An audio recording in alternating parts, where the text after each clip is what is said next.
What is up, designer friends? My name is Ron Segal. Welcome back to What's Poppin' in Design, where I'll share with you what you need to know about what's going on in the web design and the design world this week. Let's dive right into it. So first of all, Awwwards, which you probably know we cover a lot of their web designing, best websites. So they have just declared their winners for the best designers and agencies for 2020 with this nicely designed website. In general, everything they do is so well produced, very nice art direction, and they really took this to the next level of looking really nicely. So basically, you have here who won the Agency of the Year, who won Studio of the Year, Independent of the Year. And if you go through this, I do recommend you checking this out.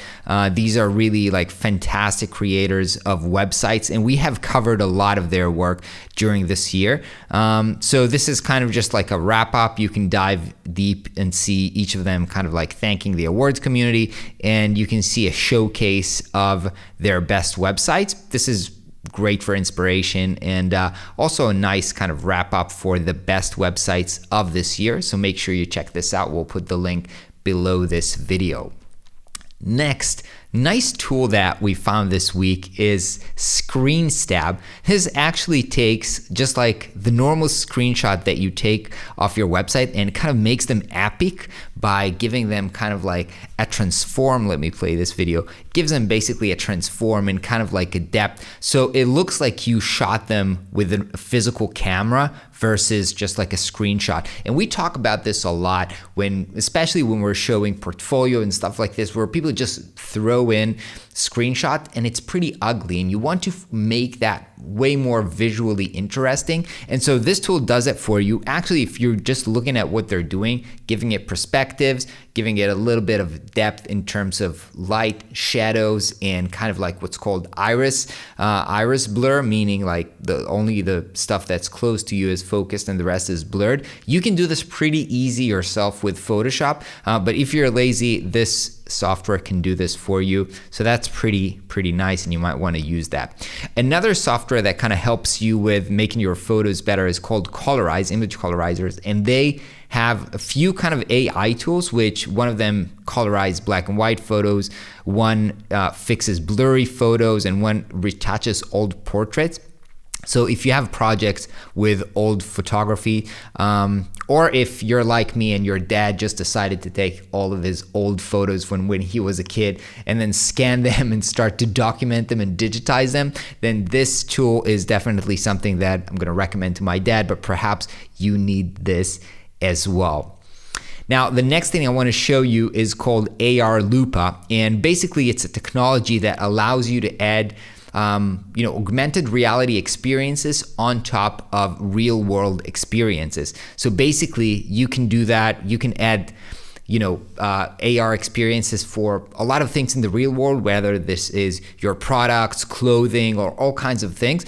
Then you can create an experience that when people come with their mobile phone, they can just get an immersive, interactive experience. And I do think this is perhaps like the next frontier of designers when we work with real world clients that have physical world products. We can offer them, an add-on augmented reality experience that would differentiate themselves, that would add value. So I do think this is the next frontier for us to kind of always stay in touch on what's happening and how can we use these tools to add value to our clients. So this one is pretty interesting and pretty cool. You want to check that out. Last thing I want to share with you today is this redesign of McDonald's packaging. And you have to admit that it's pretty cool. They went into this kind of a very flat, minimalistic kind of thing. And whether you like McDonald's or not, I always think that when you're designing in such a huge scale, it's always a very, very interesting and complex project. This was done by an agency called Pearl Fisher, and you can read a little bit about it on their website. But look, they have 60 million interaction with people every single day. So you really have to think in scale and think about a huge audience that's going to interact with the things that you design.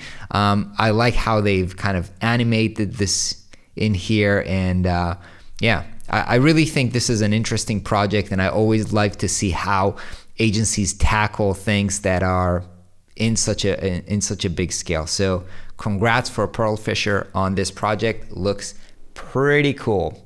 All right, designer friends, this is all for this week. Let me know in the comments below, what was your big win or cool thing that you saw in the design world or web design world this week? I'm looking forward to reading your comments, and I'll see you on the next video. Bye-bye.